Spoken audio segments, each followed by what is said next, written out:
നമസ്കാരം. ജീവിതത്തിലെ പല ഘട്ടങ്ങളിലും നമ്മൾ മനസ്സുകൊണ്ടെങ്കിലും ഓർത്തു പോകുന്ന ഒരു കാര്യമാണ് ഈ ഒരു നിമിഷം നമ്മുടെ ജീവിതത്തിൽ സംഭവിക്കാതിരുന്നെങ്കിൽ, അല്ലെങ്കിൽ നമ്മൾ നിന്ന നിൽപ്പിൽ ഉരുകി തീർന്നിരുന്നെങ്കിൽ എന്ന്. ഏതൊരു മനുഷ്യൻ്റെയും ജീവിതത്തിൽ ഇത്തരത്തിലുള്ള അപൂർവമായിട്ടുള്ള സന്ദർഭങ്ങളെങ്കിലും ഉണ്ടാകും എന്നുള്ള കാര്യം ഉറപ്പാണ്. ഞാൻ പറഞ്ഞു തുടങ്ങിയത് പിണറായി വിജയനെ കുറിച്ചാണ്. പിണറായി വിജയൻ ചെയ്തു കൂട്ടിയ പാപങ്ങളുടെയൊക്കെ ഫലം ഓരോ ദിവസവും അദ്ദേഹം അനുഭവിച്ചു കൊണ്ടിരിക്കുകയാണ്. പിണറായി വിജയനും കൂട്ടുമന്ത്രിമാരും ചേർന്ന് പൊതുഖജനാവിൽ നിന്ന് കോടികൾ പാഴാക്കി നടത്തിയ ഒരു ധൂർത്ത് യാത്ര, അതാണ് നവകേരള സർക്കിട്ട്. കാസർഗോഡ് മുതൽ പാറശാല വരെ നടത്തിയ ഈ നവകേരള സർക്കിട്ടിനിടയിൽ DYFI CPM ഗുണ്ടകളും പോലീസിലെ ചില ഗുണ്ടകളും ചേർന്ന് തല്ലിച്ചതച്ചത് നൂറുകണക്കിന് ചെറുപ്പക്കാരെയാണ്. ഇതിനിടയിൽ ആലപ്പുഴ താലൂക്ക് ആശുപത്രിയുടെ മുന്നിൽ വെച്ച് മുഖ്യമന്ത്രിയെ കരിങ്കൊടി കാണിച്ച യൂത്ത് കോൺഗ്രസ് KSU പ്രവർത്തകരായ അജയ് ജോവൽ കുര്യാക്കോസിനെയും AD തോമസിനെയും അന്നത്തെ മുഖ്യമന്ത്രിയായിരുന്ന പിണറായി വിജയന്റെ ഗൺമാനായ അനിൽകുമാറും അംഗരക്ഷകനും ചേർന്ന് തല്ലിച്ചതച്ച വാർത്തയൊക്കെ നമ്മൾ കണ്ടതാണ്. പിണറായി വിജയനെ കരിങ്കൊടി കാണിച്ചു എന്ന കുറ്റത്തിന് DYFI ഗുണ്ടകൾ ഒരു യൂത്ത് കോൺഗ്രസ് ചെറുപ്പക്കാരനെ ചെടിച്ചട്ടി കൊണ്ടും ഹെൽമറ്റ് കൊണ്ടും ആക്രമിച്ചത് നമ്മൾ കണ്ടതാണ്. അതിനെ രക്ഷാപ്രവർത്തനം എന്ന് പറഞ്ഞ് തട്ടഹസിച്ചു ചിരിക്കുന്ന പിണറായി വിജയനെയും നമ്മൾ കണ്ടതാണ്. എന്നാൽ വിധിയുടെ കളി മറ്റൊന്നായിരുന്നു.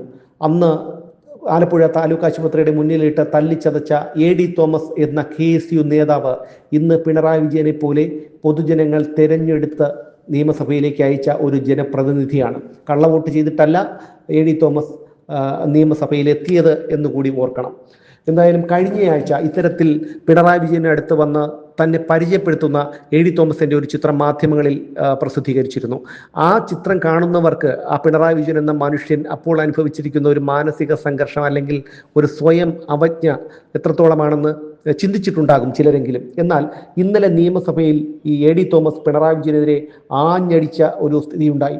നവകേരള യാത്രയ്ക്കിടയിൽ ഉണ്ടായ രക്ഷാപ്രവർത്തനം, ആ രക്ഷാപ്രവർത്തനത്തെയാണ് അതിനെ പരാമർശിച്ചുകൊണ്ടാണ് പ്രതിപക്ഷ നേതാവ് പിണറായി വിജയനെ രൂക്ഷമായ ഭാഷയിൽ ഇന്നലെ AD തോമസ് നിയമസഭയിൽ വെച്ച് വിമർശിച്ചത്. ബഡ്ജറ്റിലുള്ള ചർച്ചയിലാണ് ആലപ്പുഴയിൽ 2023 ഡിസംബറിൽ താൻ നേരിട്ട ആക്രമണത്തെക്കുറിച്ച് ഈ തോമസ് പ്രസംഗിച്ചത്. ഇടത് സംഘടനകളുടെ പ്രതിഷേധത്തിന് നേർക്ക് പ്രയോഗിച്ച ജലപീരങ്കിയിൽ നിന്ന് വന്നത് മലിനജലമാണെന്ന് പ്രതിപക്ഷ നേതാവ് കഴിഞ്ഞ ദിവസം ആരോപിച്ചിരുന്നു. ആലപ്പുഴയിൽ വെച്ച് തന്നെയും യൂത്ത് കോൺഗ്രസ് നേതാവ് അജയ് ജുവൽ കുര്യാക്കോസിനെയും പട്ടിയെ തല്ലുന്നത് പോലെ തല്ലിച്ചതച്ച അദ്ദേഹം ഇപ്പോൾ പറയുന്നു അദ്ദേഹത്തിൻ്റെ കുഞ്ഞുങ്ങൾക്ക് മേൽ മലിനജലം വീണെന്ന്. മനുഷ്യ സഹജമായ വികാരങ്ങൾ 10 വർഷത്തിനു ശേഷം അദ്ദേഹത്തിൽ ഉണർന്നതിൽ സന്തോഷമുണ്ട്. 1977 നേരിട്ട പോലീസ് ആക്രമണത്തെക്കുറിച്ച് രക്തം പുരണ്ട ഷർട്ട് ഉയർത്തിക്കാട്ടി നിയമസഭയിൽ പ്രസംഗിച്ചയാളാണ് പിണറായി വിജയൻ. ഭരണകൂട ഭീകരതയ്ക്കെതിരെ അന്ന് പ്രസംഗിച്ച പിണറായി വിജയൻ മുഖ്യമന്ത്രിയായ കാലത്താണ് ഏറ്റവും കൂടുതൽ ഭരണകൂട ഭീകരതയുണ്ടായത്. എന്തായാലും ഇതൊക്കെ കേട്ട പിണറായി വിജയന്റെ മനസ്സിൽ എന്തായിരിക്കും, അല്ലെങ്കിൽ ആ നിയമസഭയിൽ ഇരുന്ന ആ ജനപ്രതിനിധികളുടെ മനസ്സിൽ, ഇതെല്ലാം കേട്ടുകൊണ്ട് ഇരുന്ന ജനങ്ങളുടെ മനസ്സിൽ എന്തായിരിക്കും?